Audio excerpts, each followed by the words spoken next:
So, as you may or may not know, I am not a sports jersey type of person. Raise your hand if you have more than one sports jersey for a team. Love it. What teams? Yell them out.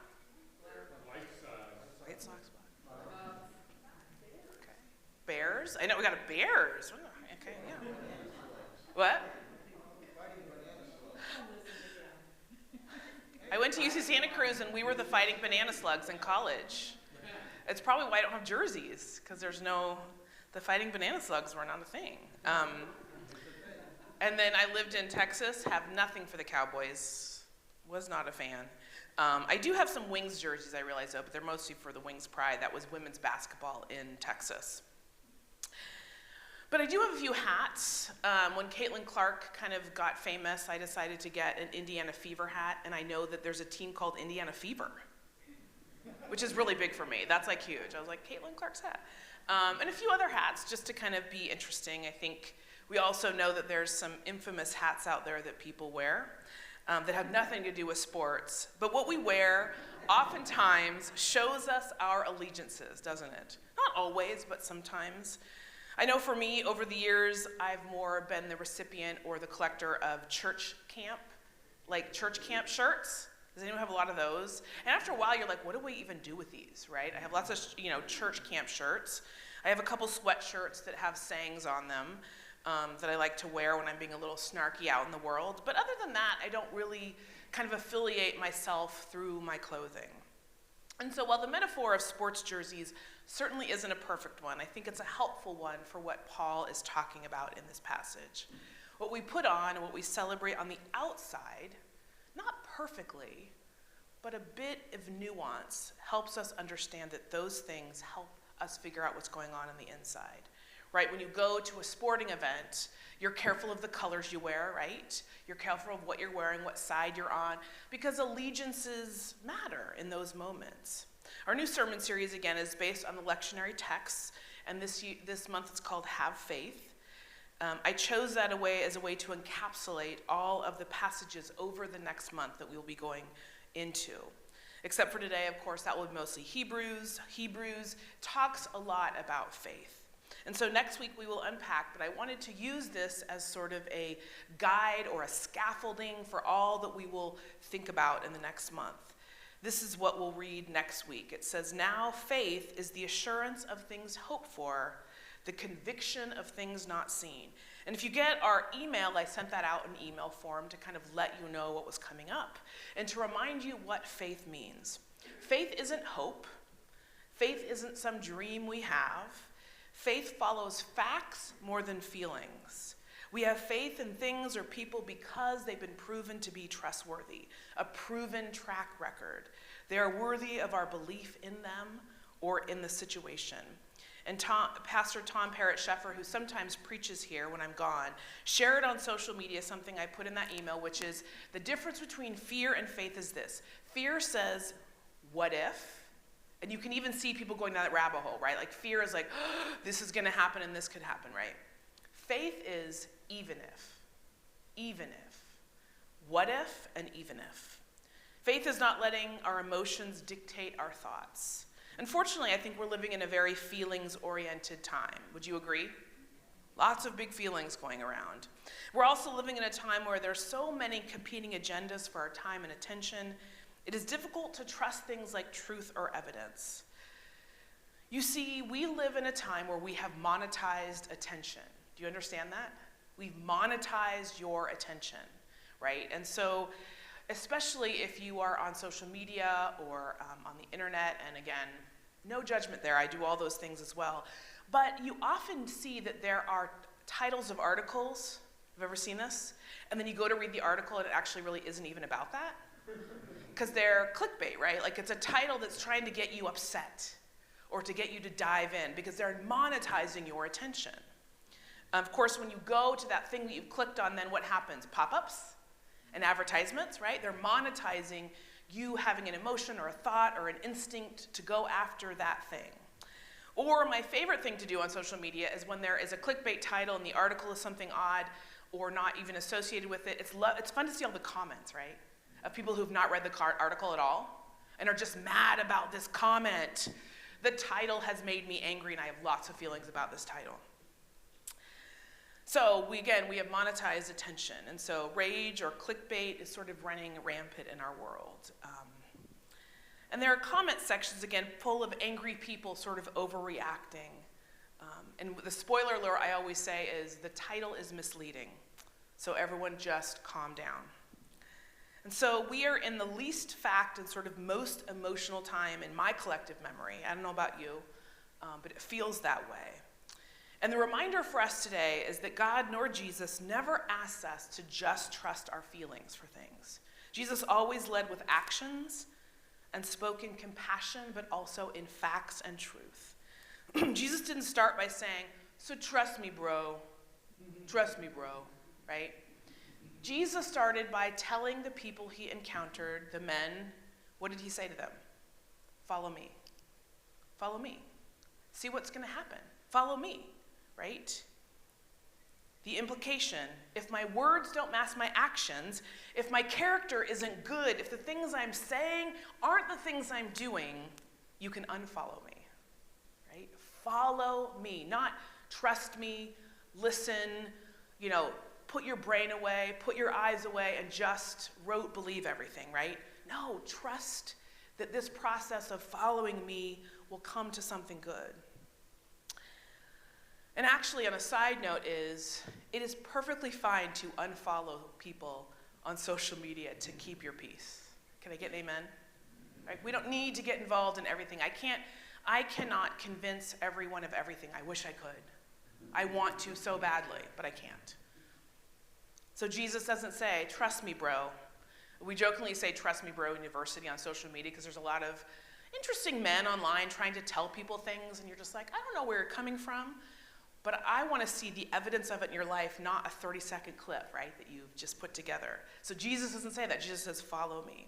So now we're in the final part of the book of Colossians. Again, you have a memory of the last few weeks of Colossians. Well, we weren't in Colossians. But we are in the final part of Colossians. A book written, we think, by Paul probably, or at least someone ministering with Paul, to enact the teachings of Jesus beyond the time and place that Jesus lived. We often think of Paul as a theologian because I think we get some theology that is both wonderful and a bit problematic from Paul if we don't unpack it well. But no, I would call him more a missionary and activist, right? He was someone who did really intense things and got people riled up and angry. He cared about teaching people only insofar as it brought about lives changed in the real world, the tangible world. He didn't write letters to nobody, right? He didn't write letters to the air and hoping we all would get it. He wrote letters to specific churches. Now, sometimes it was more than one church. There's circulating letters that were supposed to go around. But he was always talking to specific people because theology for him was where the rubber meet the road, right? Not just this esoteric, getting in our heads, talking about theology. He cared about how people lived when they said they followed Jesus. He wanted changed people, not just full churches. And so I wonder, though, as we look around in the world and church life is shrinking, and church life is shrinking in a lot of places, we can look in some of that and wonder if we've kind of got the message a bit wrong, right? Whereas Paul would say theology is helpful insofar as it makes us better people, it tells us how to live in the world, we have had our witnesses compromised, right? So just to be kind of present in the moment, I was looking up some of our church, the kind of quintessential evangelical church leaders, and James Dobson's one of them. Does everyone know who James Dobson is? Focus on the family. In 1998, he wrote this about Bill Clinton. As it turns out, character does matter, 1998. You can't run a family, let alone a country without, of course, talking about Bill Clinton's famous dalliances in the office. How foolish to believe that a person who lacks honesty and moral integrity is qualified to lead the nation and even the world. Nevertheless, our people continue to say that the president is doing a good job, even though they don't respect him personally. Those two positions are fundamentally incompatible. So what do you think James Dobson's saying about Donald Trump? Do you want to know? I have it right here. I quoted it. Okay, good. I couldn't be more pleased with him. I really do love and appreciate that man. I mean, he's not a perfect man. None of us are, but that's okay. So in about 30 years, Church leaders have gone from morality matters to I don't know what matters, right? In the scheme of things. And so it makes sense that the church is struggling a bit in these times. How do we trust the convictions of our church or church leaders when they aren't even the least bit consistent? And what does it mean for us all to live out our Christian lives in the real world? The messy, complicated, busy, divided, stressful world. But the truth is, this really isn't anything new. Followers of the way of Jesus have always enjoyed worshiping and speaking about things of theology and God, right? But then arguing about who sits where in the temple, right? Who gets the first communion? Who gets the best bits, right? Living it. Everyday life, that is the difficult part. Talking about it is one thing.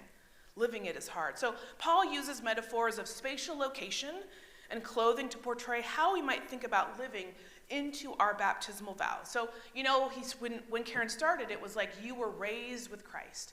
Well, what that means is when you go through baptism, what happens? Like, we do a sprinkling.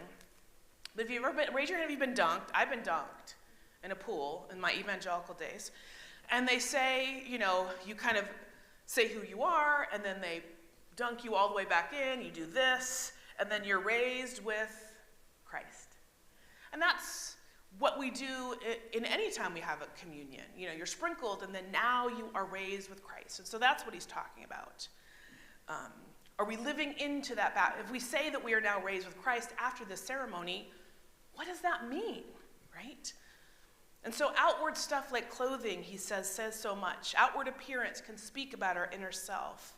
So Paul says, if you went through that ceremony, that induction ceremony, you are now on Team Jesus. This isn't a perfect metaphor, go with it.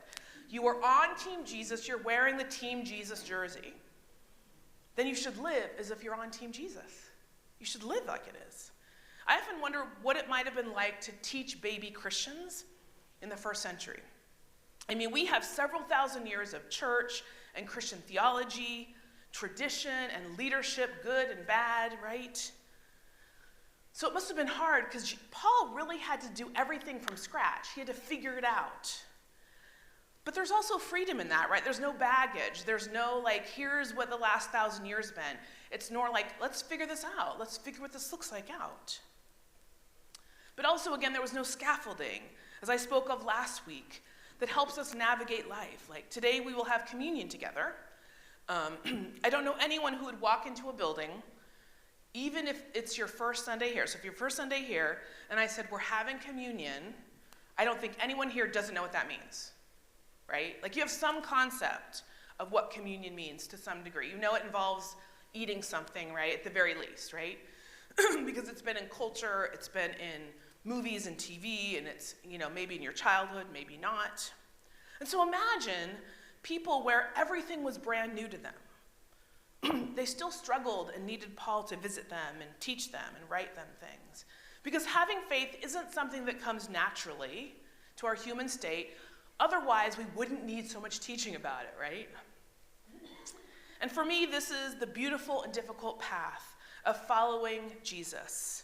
We balance our faith, which is God's trustworthiness, with mystery, right, which is our humanness. And we were reminded in our last sermon series that we have a tendency to get things wrong. And so even the most perfect, trustworthy God and theology gets filtered through our imperfect struggle lives, right? So we're always living in the middle of this. God is faithful, but we encounter in our lives through the lens of our imperfectness. And that's the rub. We are imperfect, so we will never get it perfectly right. And again, I will say this, as I said it last week. Anyone who says they have all the answers to God and brooks no questions is not leading a church, they're leading a cult, right? We're all going to have questions. We're all going to disagree at some point. And Paul was okay with that, or if not, there wouldn't be so many letters about kind of the same things, right? Paul once again saying, here's the thing, here's the thing. And so Paul breaks it down into tangible reality for those in his time, and that we might find it helpful now. Paul is talking to these followers of Jesus in the city, and he's talking about the pattern of Christianity that we see emerging in the baptismal vows. Birth, death, and resurrection, right? Or incarnation, God in us, Crucifixion, died to self, resurrection, rebirth. The baptismal symbolism of dying to self and living in Christ is what he uses to discuss what he thinks it means to live into the faithfulness of being God's people. And what Paul is basically saying is, you are brand new. You are brand new. You've died and you've come up, and there's a whole new world waiting for you. And so he says things like, set your mind above, not on what's below. And it's not perfect, but he does dualisms, right? That's kind of the Greco-Roman way of thinking about things, dualistically. Above, not below. Focused on Christ in heaven, not just what's on here on earth. Your life is hidden in Christ, in God, and God will reveal you in glory, hidden and reveal. You used to do these things as your old self, but now you are having a new self, right? The imagery is sort of like putting on a jersey, like I said, or on clothes. We've done this new thing. Because our faith shouldn't be a hidden thing. It should be a revealed thing. Our relationship with Jesus isn't a private thing. It's a public thing. You tell the truth of who you are by the things you do. And how many videos have we seen of people, and this is like evidence we've watched them, they've done something terrible, whether it's been sexist or racist or xenophobic or anti-Semitic, like they'll do something, and then what's the next video that they do? I'm not that. And you're like, maybe you don't need to still be that. Perfect. There's no way that we're not going to be imperfect and have bad moments. But it's not that quick, right? What you did is who you are, right? And so their unapology to us is often, don't believe your eyes. Now, again, we aren't the worst thing we've ever done unless we don't learn from that worst thing. So we're not the worst thing we've ever done unless we continue to do that worst thing over and over again because we don't learn from it, if we don't take accountability. And so Paul breaks it down for the community in this way. You are Team Jesus now. You're no longer Team Rome or Team Caesar. And the characteristics of that old team are this: immorality, impurity, desiring evil for others, being greedy, displaying brazenly for all to see things like rage and anger and malice and slander and filthy language and spreading lies. You see, all these things are about how we treat others. Isn't it interesting that God, through Paul, talks about a community and the aspects of community that are super helpful, that make them new in the eyes of God, that are them being reawakened after baptism. And none of it is about how we're treating God. All of it is about how we're treating one another, right? So when you wear the Team Jesus, I like to say gear or kit if you're in England, right? If you have the Team Jesus kit on, you don't have to say, trust me or believe me, or it is true deep down inside, hidden somewhere, I'm a Christian. No, faith in God through Christ is an active thing. It's outward. It's how we treat others. And so what he's saying is stop doing the things of your old team, your old allegiances. Don't behave in such a way that you mistreat others. Don't speak in such a way that you put others down with your language. And so what are the values of this new team? Because today the sermon is have faith and inclusion. And what I mean by that is the values of this new team are said at the very end that Karen read so well, right? We no longer have distinctions. There's neither Jew or Gentile, circumcised or uncircumcised, barbarian, Scythian, slave or free, but Christ is all and in all. That is the value of the new team you're on. That Christ is in all and works through all and for all. That there's no longer these barriers of us versus them, or ways where we speak about people that is not kind or not gracious. You see, inclusion and the deconstructing of the ways we separate ourselves is part of belonging to Team Jesus. Inclusion is the value of Team Jesus, because inclusion is simply that what love looks like when we say the other. Inclusion is just what love looks like when we encounter differences. Inclusion isn't some new idea. It's embedded in the very essence of what it means to be a Christian or a follower of Jesus. Jesus lived and died for all, not some, everyone. And so when we wear the Team Jesus jersey, but call people illegal, rejoice in the suffering of others, take pictures in front of something called Alligator Alcatraz, look the other way when ethnic cleansing is going on across the way, forced starvation in many places around the world. We minimize sexual assault. We fight for lower age of consent for marriage for children, which is really going on in the world. We no longer send help to those who need it most. What does it mean for us to do those things and then wear the Team Jesus jersey? And maybe a sports jersey isn't a perfect metaphor, if I can say jersey a couple times fast. Because most people who wear them are cheering in the stands, right? They're not tiring themselves on the playing field. I always love it when people are very into sports and they have little rituals they do. There's people who literally will wear the same socks because the team won when they were wearing those socks, right? Or they'll, I love Kylie Kelsey's new podcast, and she knocks on wood when her husband's team's playing, which is she's a Philadelphia Eagle fan, and so she has all these rituals. And I think we don't really think that helps, do we? Do we think, I don't know, maybe superstition, I get it. But it's not us being bystanders. It's not us knocking on wood, hopefully that the universe will see it. Because when we're on a team, each person has a part of the playing, part of their section of the field, their role to play in the game. And the good news about this imperfect analogy of being teams and players is that the reminder of this is that when you are on a team, particularly like soccer or football or a team that's like a sports team, you have your section of the field, right? You have your thing that you're doing, right? If you're the goalie, you're probably not scoring a goal, although you might. But you have your thing. And so there's something relieving in reminding us that we don't need to do everything. We don't need to do everything. We have our thing. But we need to love everyone as if they matter to us, because they matter to God. And if you find it hard to love others, here's again, I'm going to go into this totally imperfect idea of sports metaphor. And if you've been with me for a couple years, it doesn't happen a lot, sports metaphor, so enjoy it. It's summer. We went to the game. We went to the County Cougars game, and we won. King County Cougars won. If you struggle with your position on the team, what do? You practice. You practice, right?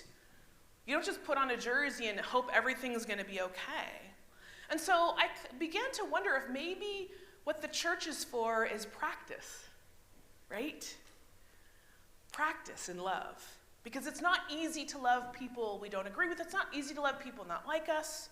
It's not easy to love people maybe of a different generation and different understanding of things. So maybe the church is the place where we practice what this looks like.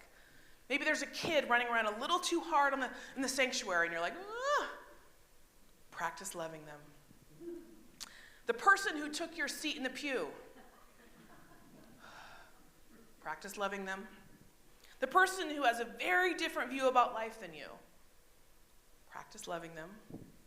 The older person set in their ways, who maybe doesn't want to paint new colors, practice loving them. The person who came in late and talked during worship, practice loving them. Practice loving them, right? Because this is what we have. This is who we are. If we're part of Team Jesus, we are the community that loves people no matter what. We've put this on, it means we're saying that there's no divisions. The world wants to divide us, and we say, no, everyone has value in the eyes of God. And so I want to end with this poem I found online by poet Rosemary Watola Traumer, if you've never heard of her. And the poem is called Because. So I can't save the world, can't save even myself, can't wrap my arms around every frightened child, can't foster peace among all the nations, can't bring love to all who feel unlovable. So I practice opening my heart right here in this room and being gentle with my insufficiency. I practice walking down the street heart first, and if it is insufficient to share love, I will practice loving anyway. I want to converse about truth and trust. I want to invite compassion in every interaction. One willing heart One willing heart can't stop a war. One willing heart can't feed all the hungry. And sometimes, daunted by a task too big, I tell myself, what's the use of even trying?